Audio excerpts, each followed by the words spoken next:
In 1898, long before Tintin in the Congo, long before humanitarian speeches, long before the famous denunciatory report by André Gide, a man arrives in the Congo.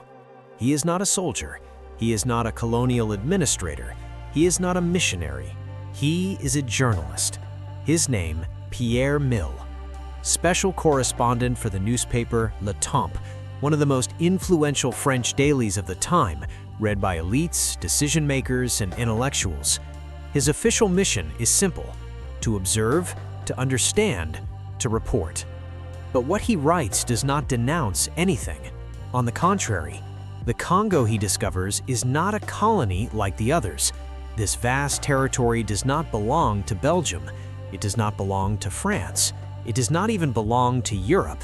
It belongs to a single man, King Leopold II, a private kingdom run like a business, a land transformed into a machine designed to produce one thing only: rubber. At the end of the 19th century, the industrial world has an insatiable need for it. Tires, cables, belts, telegraphs, rubber becomes gold, and the Congo is full of it. But to extract this wealth, arms are needed. Many arms. Forced arms. Pierre Mille travels through villages.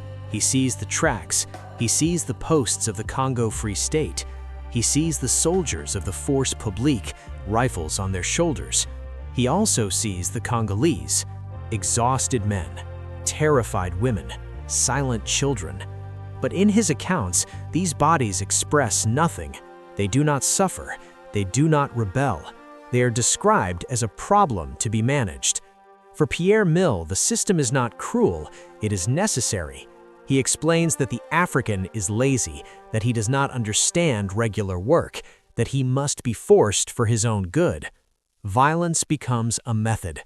Terror becomes a form of education. In Leopold II's Congo, each village is given a rubber quota, an arbitrary number, often impossible to meet. When the quota is not met, there are punishments, not fines, not warnings, punishments. Pierre Mille speaks of discipline, he speaks of order, he speaks of efficiency. He does not dwell on severed hands, he does not dwell on women taken hostage to force men to work, he does not dwell on burned villages. When he mentions violence, it is to explain it, to downplay it, to justify it. Soldiers must prove they did not waste their bullets. Each cartridge fired must correspond to a hand brought back. This system is known, documented, already whispered about in Europe. But Pierre Mille writes that these excesses are exaggerated, that critics are overly sensitive minds, that the West cannot judge without understanding. Understanding what? That men are mutilated for a raw material, that children grow up without parents, that entire regions are emptied of their population. In his texts, the word horror does not appear, the word crime does not either.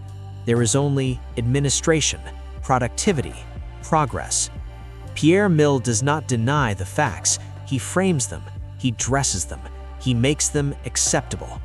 That is the strength of his narrative. He does not lie outright, he guides perception. While Pierre Mille writes, millions of Congolese disappear.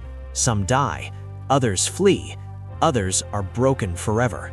But in the columns of Le Temps, the Congo remains a necessary colonial experiment, a temporary evil for a future good. This narrative reassures Europe, it protects Leopold II, it delays awareness. Because if a serious, educated journalist, a special correspondent, explains that all of this is normal, then all of it becomes normal. Years will still be needed: testimonies, photographs, international scandals. Later voices will be required, indignant voices, denouncing voices.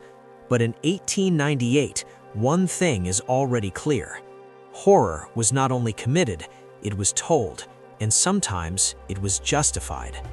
Horror was not only committed, it was told, and sometimes it was justified.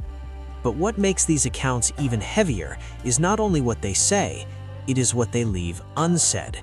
In Pierre Mille's texts, the Congo is an abstraction, a territory to be organized, a population to be controlled, a resource to be exploited. The Congolese have no names, they have no voices, they have no history. They are a mass, a labor force, a number in a report. When a village disappears, it is not a tragedy, it is a relocation. When men die, it is not a massacre, it is a consequence. When fear takes hold, it is not a strategy, it is a necessity. Language turns crime into management. Pierre Mill describes colonial posts as outposts of progress, islands of order in the midst of supposed chaos. He admires organization, discipline, authority. But he never describes the nights. He never describes the tears. He never describes the silence after the raids. Because at night in Leopold II's Congo, villages no longer dare to light fires. Families hide. Children learn very early to remain silent. This silence appears in no article. The colonial administration quickly understands the usefulness of these narratives. They serve as a shield, a moral justification, a political defense. When critical voices rise in Europe, the words of Pierre Mill are brought forward, a journalist, a witness, a serious man. Thus, a formidable mechanism is born, violence on the ground and normalization at a distance. What shocks locally becomes acceptable thousands of miles away. The Congo becomes a laboratory, not only of economic exploitation, but of colonial narrative. Not only quotas are tested there, words, justifications, silences. Meanwhile, the Congolese understand. They do not have access to European newspapers, but they understand that their suffering does not cross borders. They understand that even when a white man looks, he does not necessarily see. Some flee into the forest. Others silently sabotage production. Some let themselves die. These acts of resistance do not appear in Pierre Mill's accounts. They would disrupt the logic. They would shatter the illusion of control. Because acknowledging resistance would mean acknowledging humanity, and acknowledging humanity would mean acknowledging the crime. At the end of the 19th century, Europe sees itself as the pinnacle of civilization. It speaks of morality, of progress, of a civilizing mission. But in the Congo, that mission is measured in kilograms of rubber, in severed hands, in shattered lives. And yet in Parisian salons, Le Temps is read. Heads nod. Reassurance settles in. The Congo is far away. The words are close. Pierre Mill will return. He will write. He will be read. He will be believed. And the system will continue. Because as long as horror can be explained, it can be tolerated. As long as it can be told without anger, it can be forgotten. Only later will the images appear. Mutilated bodies, children without hands, irrefutable evidence. But even then, some will say, it was another time. Yet in 1898, everything was already visible. Everything was already known. Everything was already written.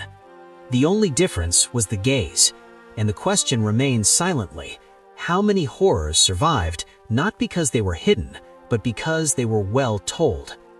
What Pierre Mill wrote in 1898 does not remain locked in the past. These words travel, they are printed, they settle in, they become a way of thinking.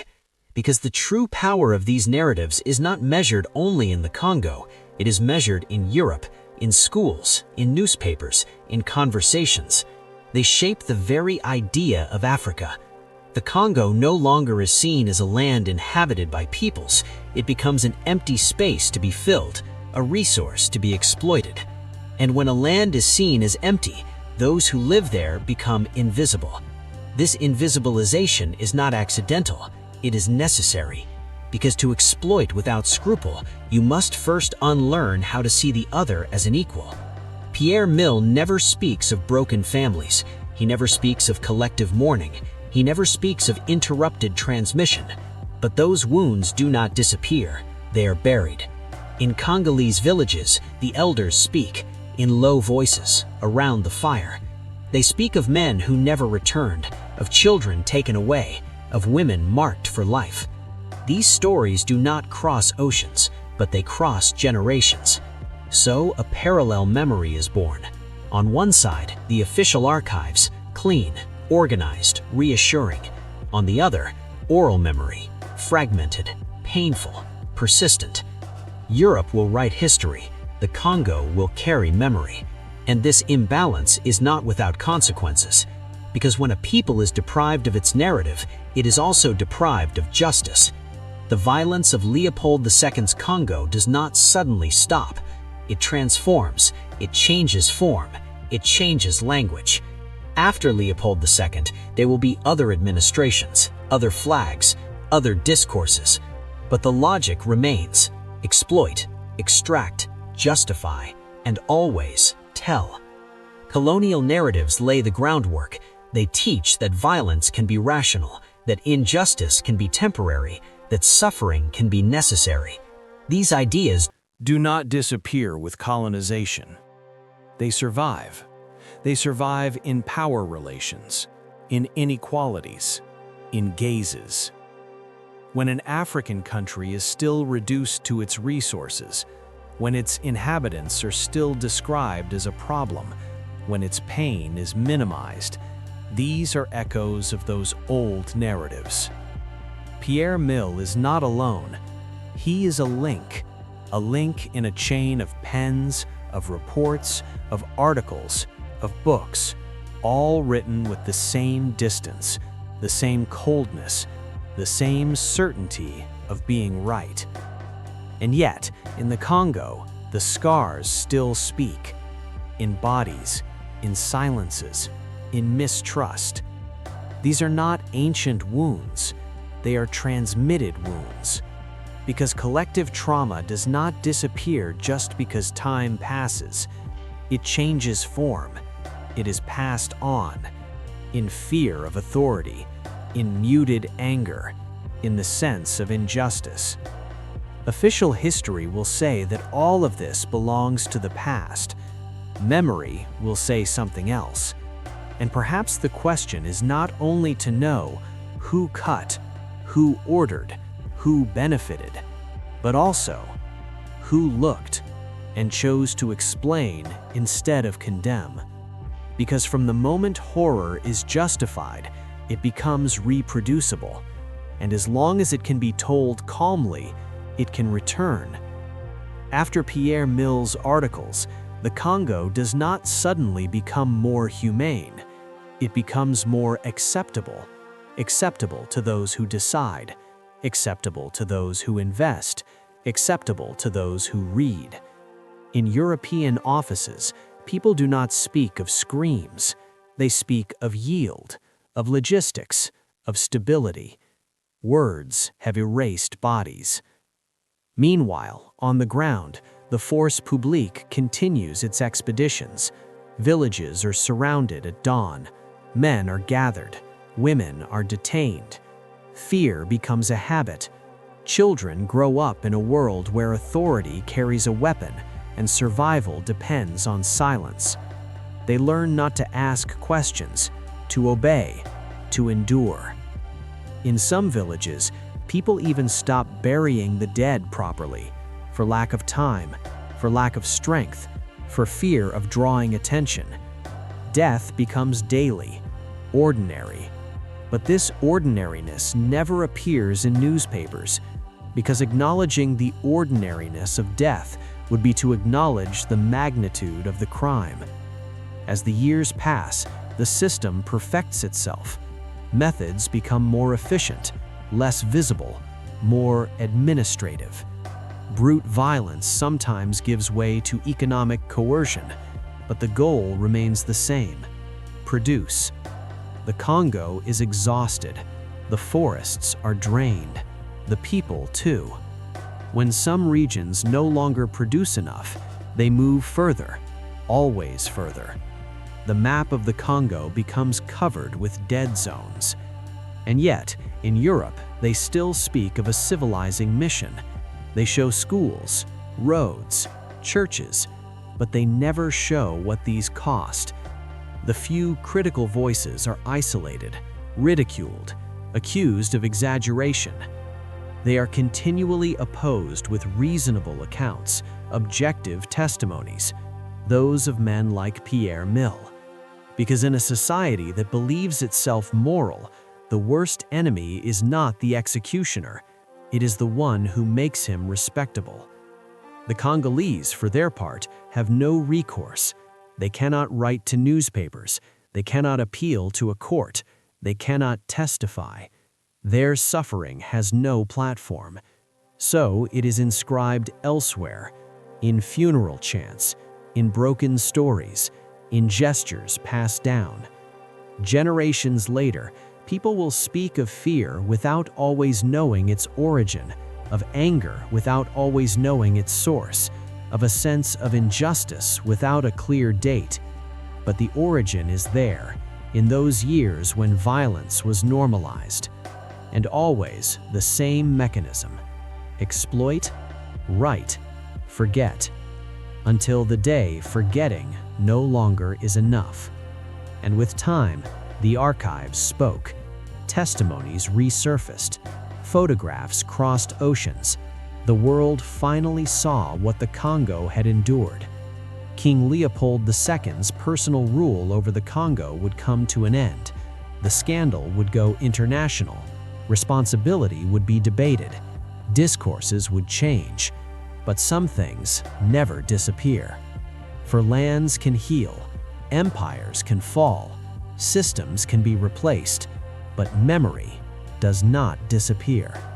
It remains in families, in stories told quietly, in silences that no one can truly explain. Pierre Mill's story reminds us of a disturbing truth. Injustice does not survive only through violence. It also survives through the words that protect it, through narratives that downplay it, through gazes that choose to look away. Today, more than a century later, these pages of history continue to question us. How can an entire society accept the unacceptable? How can visible crimes be transformed into normality? And above all, how many similar stories still exist somewhere in the world, told in a way that makes them bearable? Perhaps understanding the past is not only about looking at what happened, it is also about asking how it was told and why it was believed. So now, the question is yours. Do you think colonial history was told honestly? Do you believe some truths are still hidden today? And in your opinion, why do some narratives survive while others disappear? Take a moment, pause, reflect deeply, and share your thoughts in the comments, because understanding history often begins by daring to speak about it.